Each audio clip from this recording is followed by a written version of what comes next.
We asked young people in the north, tell me 10 things about the Sinhalese community that live down south. Tell me 10 things that you know. And if you want to guess, 9 out of 10 were negative things. We went down south and we asked deep south Sinhalese kids, tell me things about the northern Tamils. What do you know about them? And you guessed right, 9 out of 10 things they said were negative as well. And then we followed up the question with both groups saying, have you ever met or do you have a meaningful relationship with anybody from that community? And the answer was no. And we followed it up with saying, if the answer is no, how are you so sure that 9 out of 10 things that you say about them are negative and you're so confident in that assumption? After being stumped for a few seconds, they'll look back and they say, well, my father told me, or my grandfather told me, or I read it in my local newspaper. And then we continued our research. As we traveled across the nation, we found out that 70% of Sri Lankan youth didn't have a friend outside their ethnic or religious group. 70%. We're an island of the size of the state of West Virginia. We have 22 million people. We're packed in there. But still, 70% did not have a meaningful relationship across ethnic or religious lines. And we found that this almost embraced segregation that was within our societies had led to us believing false notions about the other, even to a point of believing that violence was justified against them to protect ourselves and to promote our justice and our opportunity. And this rhetoric was used to brainwash young people for them to believe violence is human. And so we began a movement. And the movement had, the name of the movement was Sri Lanka United. It began back in 2008, just before the war had ended. And we started bringing young people from across backgrounds. There are 25 districts in our country. And what we did was we invited some of the strongest student leaders. They would apply for this conference. And they're the Future Leaders Conference of Sri Lanka. Apply now, from every ethnicity, from every religion.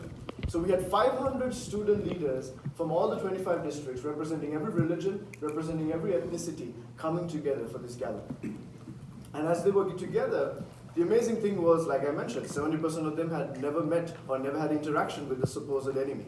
And now you're in a room of 25 for the boys in the dormitory, 25 boys from 25 districts, every religion, every ethnicity, every caste, from the richest kid in the most elite school in the capital to the kid who was just coming out of the IDP camp, sleeping next together, eating together, playing sports together. And the amazing thing and the challenging thing was, immediately a student from the south came and said, I am not sharing a bunk with this guy. I said, why not? He's a terrorist. And the guy who was accused of being a terrorist said, I'm not sharing a bunk with this guy, he's a racist. So I said, welcome, terrorists meet racists, racists meet terrorists. Enjoy yourself, this is the beginning of a new journey. But we were worried. We were worried because we were trying something that we had never experienced before.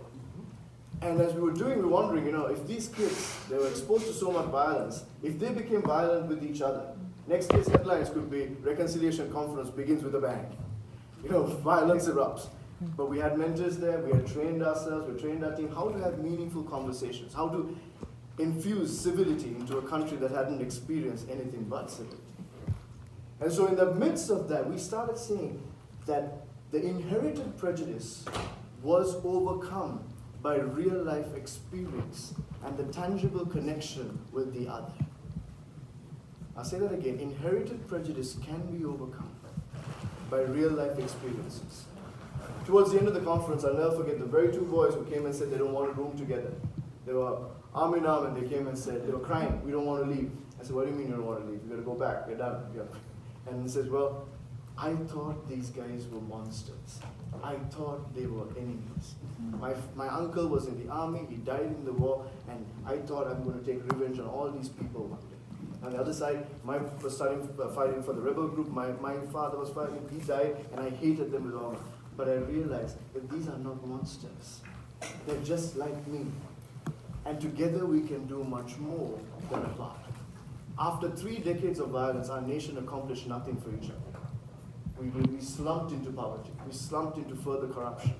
We're struggling in the midst of that. And to realize what we tried alone and was failed by fighting can be accomplished together as a collective. And this is not just idealistic conversation, this is the reality. But what I'm fearful of is in most of our countries that violence erupts, young people are a forgotten group by moderate society. They spend all their time trying to convince our political leaders to do what's right. Good luck with that. Politicians have very simple agendas in mind. That is to get re-elected and to expand their base of power. And if it means to use an ethnic card, a religious card, a race card to become more popular with their tribe, with their ethnicity, they will do it. Even when they know that that could incite more violence, even when they know that could divide the country, the short-term desire of getting elected is far more important to them than the long-term repercussions of bloodshed and devastation in the land. And therefore, we have to start speaking to the very young people that they will try to brainwash into violence just to build their legitimacy. It's not just politicians, militia groups, gangs, and violent groups. That has been their approach. While moderate society has forgotten about investing in young people intentionally, extremist organizations make young people their only target group. While we've been snoozing, they've been gaining ground. Whether it's on social media, whether it's in their communities, they have consistently looked. Even in the gang culture, here in the United States or elsewhere, the gang culture is very simple, where these young people have no opportunities, they feel like they've been forgotten, and here comes these gang leaders and appears to be the only one who cares. Appears to be the only one who has their best in mind. And says, I've got your back, and creates a false sense of community, creates a false sense of a stable future, and makes them commit atrocities for their own gain. That deception and manipulation has been the only thing that kids in violent conflicts have experienced. They have not experienced true love and commitment and support and vision for them to accomplish something phenomenal for their nations. And so we've started seeing that, not just in Sri Lanka, but this is a reality across the world.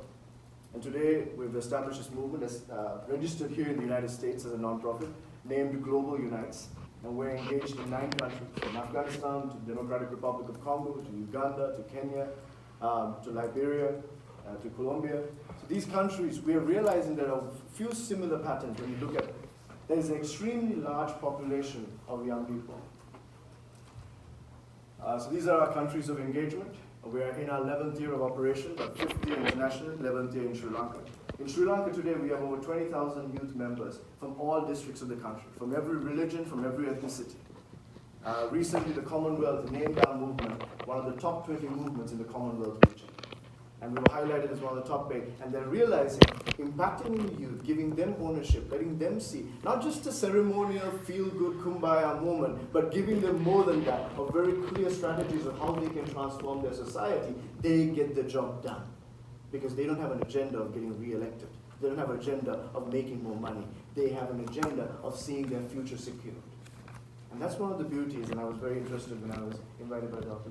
Ibrahim about coming here, is young people and mothers in communities have the purest of intentions, but we need to focus those intentions to real life change.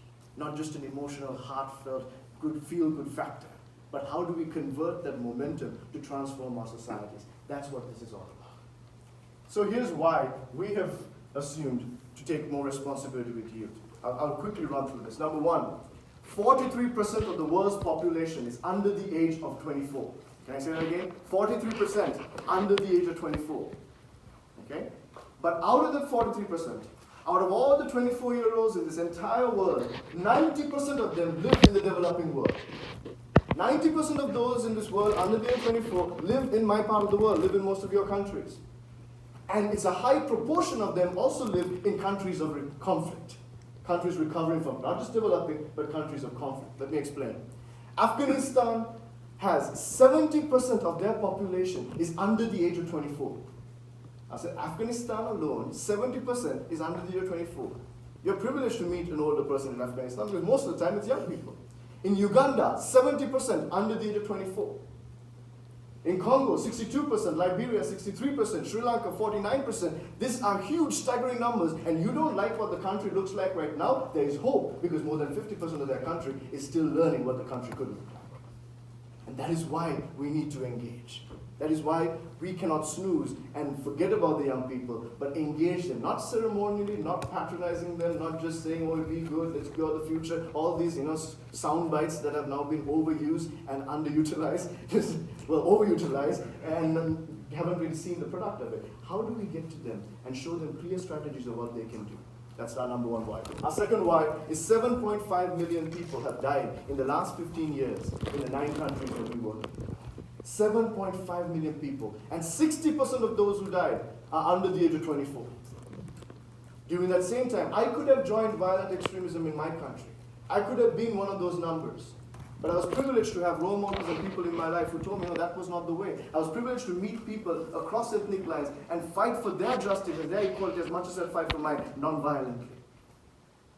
If not, I would be one of the 60,000 people missing in my country today, as the Office of Missing Persons is still looking. There are mothers who are protesting for years with so much pain. We just want the remains of our children.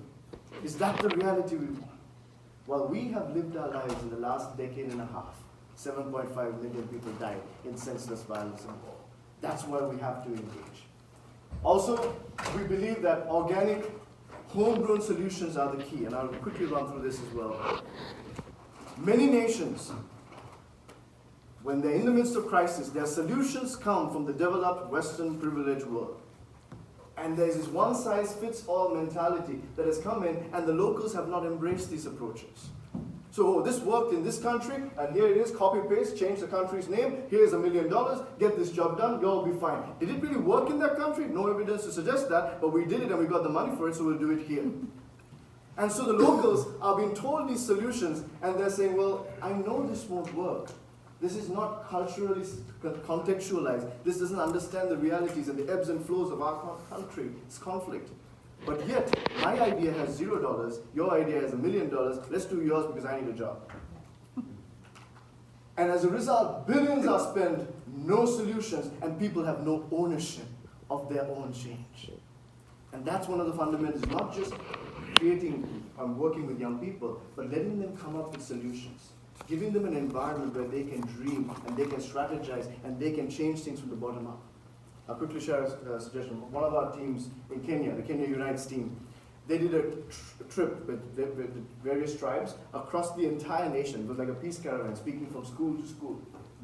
And they did the first leg of, they went to 15 counties. And it was getting a bit of a buzz on social media, and one massive INGO came to us and said, wow, this is an amazing program, you guys are reaching a lot of people and it's really effective. We'd like to create a budget for it and help you out. Oh, you want to create a budget for it? Well, go ahead. They gave us a budget of $250,000 that they thought would cost to do that program. And then I said, shall I tell you how much we actually spent?